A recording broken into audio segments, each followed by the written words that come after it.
Well, ladies and gentlemen, I'm fully aware that you've been locked in here since, I don't know what, 9:30 or something, so I suspect you've been talked to furiously all that time. The last thing you want is another lecture, when most of you are probably used to giving lectures instead of having to listen to them. But if I may say so, I'm so delighted to see quite so many leading figures from the business school community here today, and also to hear you, albeit briefly, discuss such an important topic. And needless to say, I really am immensely grateful to all of you for taking the time to join this meeting, even if at the end of the day it's only out of curiosity. And in particular, I wanted to thank Sir Andrew Lickerman, who was involved in my Accounting for Sustainability project at its inception, and of course the London Business School for kindly hosting us all, particularly in its 50th anniversary year. And I just wanted to bring, for what it's worth, many, many happy returns of the day. Now, I understand that 50 years ago, the London Business School was established based on the notion that management needed to be professionalised in the same way as law and accountancy in order to improve Britain's economic performance. And with over 150,000 students passing through its doors since then, it is clear that the London Business School and other business schools have played an important role in shaping global economic success. Anniversaries, then, are a time not just to look back, but also perhaps to look ahead and consider what the future may bring. And it's therefore perhaps fitting that we are here in LBS's 50th anniversary as we look ahead towards what the next 50 years will bring, and the kind of knowledge, understanding, and skills that leaders are likely to need in order to anticipate and respond effectively to the challenges ahead. In 50 years' time, our children and grandchildren will be facing a radically different world. The warning signs are already here for all to see. Whilst we live in a time of great wealth and opportunity for many, it is also a time dogged by increasing turbulence and a rather terrifying combination of risks: persistent poverty and a population of 7 billion that is still rising unsustainably fast, the depletion and overconsumption of finite natural resources, and the very real and accumulating risk of catastrophic climate change.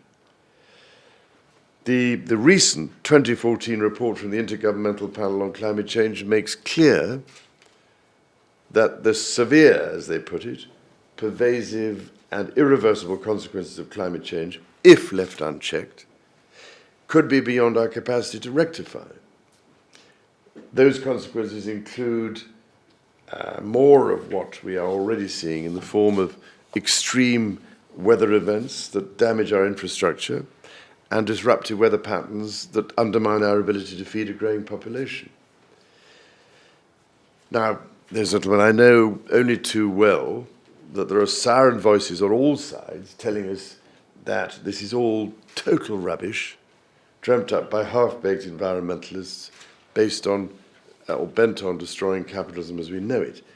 But it must surely be the case that in the future, successful organizations will actually be those which, according to best risk management practice, have redefined their business models to try and adapt to this very different world.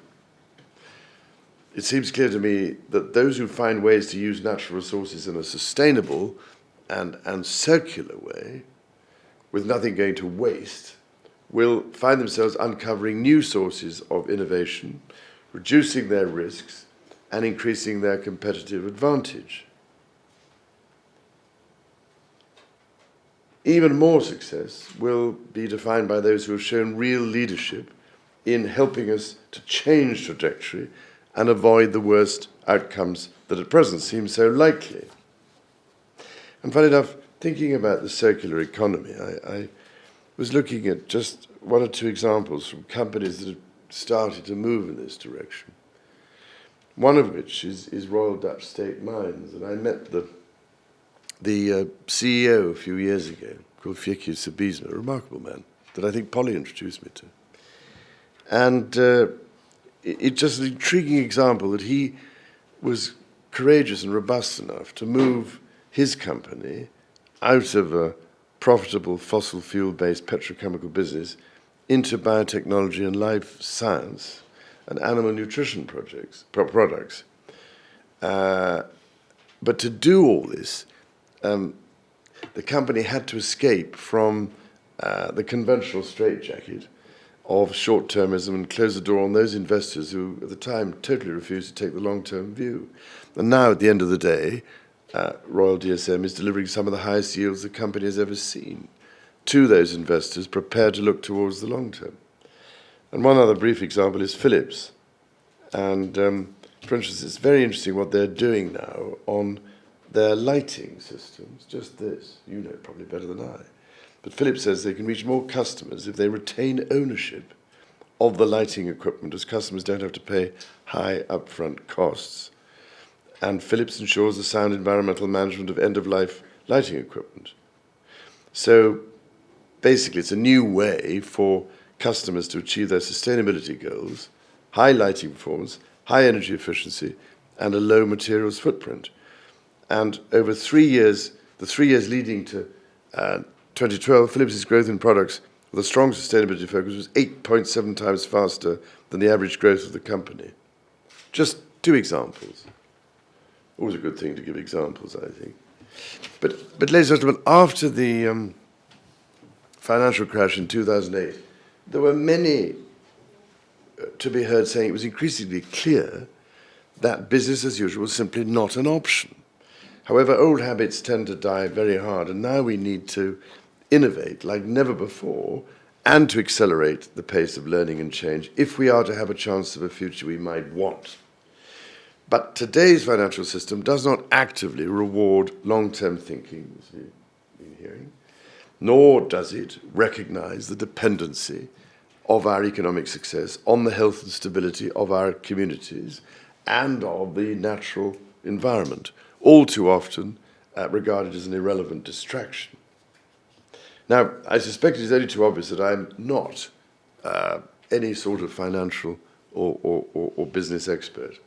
But it occurred to me some 15 years ago that many of the traditional tools and techniques for finance and accounting, particularly for sustainability, that word that is much used, were no longer fit for purpose. And this leads, I felt, to suboptimal decision-making by companies, governments, and investors. And that is why, after an initial conversation with the then Controller and Auditor General of the National Audit Office, I set up my Accounting for Sustainability project over 10 years ago with its CFO and accounting bodies leadership networks, and why, ladies and gentlemen, through the Cambridge Institute for Sustainability Leadership, I launched ClimateWise for the insurance sector, the Banking Environment Initiative, and the Investment Leaders Group, all designed to work with the research, finance, and accounting community to support a fundamental shift towards business models that drive a sustainable economy.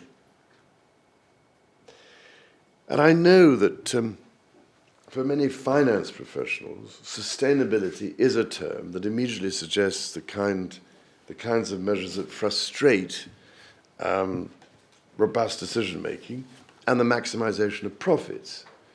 Far too often, sustainability is seen as a nice-to-have with no requirement for a seat at the boardroom table. Well, this really is, I would have thought, a very short-sighted and outdated view. More and more leading businesses are recognizing that addressing environmental and social issues systematically is not only necessary, but delivers improved commercial returns. The bottom line is that sustainable business equals good business. Many of the companies that my initiatives work with, for instance, organizations such as Unilever, Adidas, Royal DSM, and the Crown Estate, are proving this every day with projects that deliver strong commercial and sustainability returns, with innovative tools and techniques used for decision-making, from capital expenditure appraisals to managing risk. And investors who are integrating environmental, social, and governance issues into their decision-making are starting to see similar results. Indeed, a literature review commissioned by Cambridge's Investment Leaders Group found a number of studies that deliver robust causal evidence in favour of the case for responsible investment. It found that environmental and social factors appear to add value, not just through lower firm-level risk, but also through lower cost of capital. Well, for what it's worth, I've long been convinced that business schools have a fundamentally important role to play in all of this, both through their research and their teaching, which is why I'm so glad you are all here today.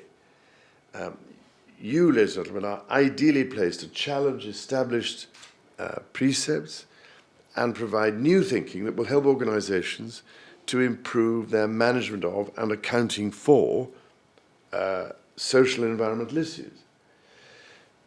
But above all, no one is better placed to translate that thinking into the education you offer to the next generation of business leaders, equipping them with the understanding and skills they need for this uncertain future. This is why back in 2002, we arranged a gathering for deans from leading business schools, together with some of the leading companies of the day, to explore just how much help the companies felt they were getting and how well MBA programs were addressing some of these complex sustainability issues. Well, I'm afraid we didn't get very far, as Polly Curtis will confirm. Frankly, it was all a bit embarrassing. The business schools said they were doing an excellent job, all things considered, but the companies disagreed. So we reached something of a stalemate at the end of the day.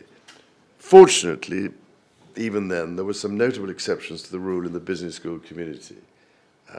And my own business and sustainability program, which I established at Cambridge 21 years ago, has been on hand to give nearly 4,000 business leaders an intensive guide on how to find a convergence between profitability and sustainability. Well, ladies and gentlemen, it's your bad luck that Jessica Fries and Polly have encouraged me to try again. So I was relieved to hear from you this afternoon that there has been at least some progress since then, often in the face of some quite formidable challenges.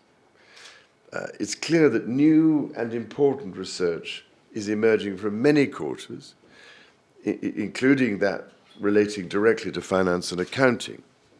And it is good to hear that the MBA program has developed considerably to meet the widening demands and requirements of future business leaders.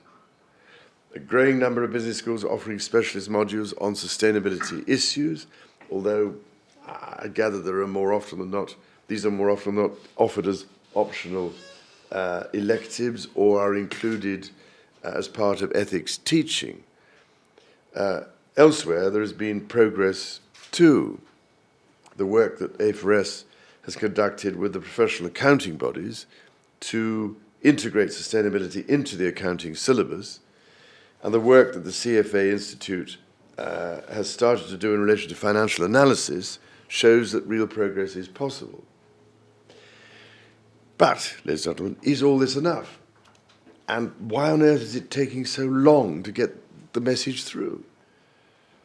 As business schools, are you truly tapping into the brilliant intellects at your disposal and developing the innovation, creativity and breadth of understanding that your MBA students will need in order to be effective leaders in an already dangerous and uncertain world?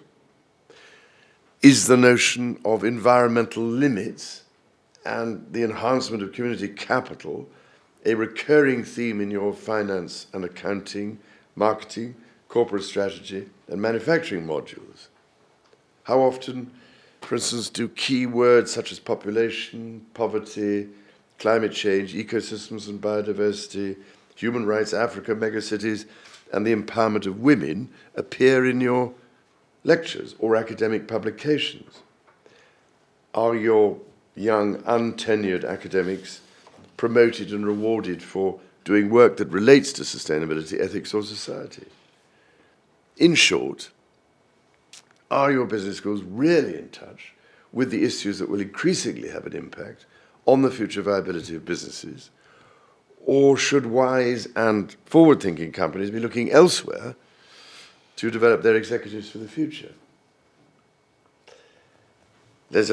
Your business schools are rooted in both academia and industry, and I believe you have a very special role to play. Society needs to be able to look to you with confidence for some of the best thinking and the most enlightened education to secure the future for our children and our children's children.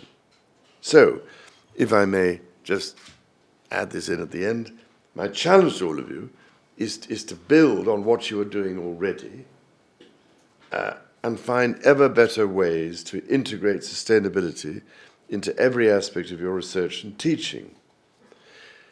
Of course, I understand the attraction of tried and tested methods, but improving on business as usual with conventional case studies and metrics is absolutely not going to be sufficient. So I hope you will have the courage to step out of the comfort zone of the current paradigm and ask the really difficult questions about what it will take to succeed in business in the next 50 years. Why not think about how you might lead the way? I mean, could you, for instance, move ahead of the pack with courage and vision, radically transforming your curriculum and conducting new and interesting research in this field, despite all the countervailing pressures that reinforce business as usual? Just think for a minute. You could even work with some of my organizations, like A4S, the CISL, Cambridge Institute for Sustainable Leadership, and my International Sustainability Unit, in order to help you with this transformation. We do it already with lots of businesses anyway, and the capital markets, trying to address some of the points you were making, if I may say so. And finally, ladies and gentlemen, to all current business school students, and to those who are deciding where to study, ask yourself, is your chosen business school really, at the end of the day, going to equip you to be the kind of leader that I suggest is so badly needed for the next 50 years? Because nothing less will do.